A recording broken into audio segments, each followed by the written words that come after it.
Throughout American history, every new population that has come, in fact, has had pushback from the populations that are already here. I would hate to see us take a step backward and take some really bad lessons from our past. You may know the story of the St. Louis, the ship in New York Harbor with the 800 German Jews on it that was turned back. They weren't allowed to land at that point. It eventually sailed away, and some of those people most likely ended up in the death camps. I'm a Japanese American, and so I know that 110,000 Japanese Americans were interned at the beginning of World War II, even though 2/3 of them were American citizens and there were no acts of terror. But it was wartime hysteria, and it was xenophobia. It was very bad politics that were mixed into it.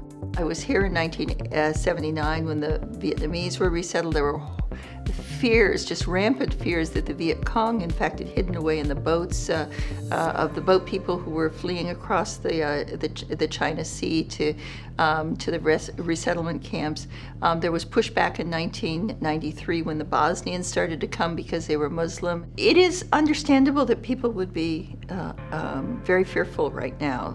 Terrorist attacks really make people afraid because it's beyond their control. Within that, we need to be smart about how we direct that fear and make it work positively for us. And the only thing to combat it at that point is the truth, is facts. It's just that they don't know. They're getting bits and pieces right now of it in the news. It's confusion that's leading them, in many cases, to be negative about it, as opposed to any real well-founded fear or knowledge that these individuals are going to be a problem.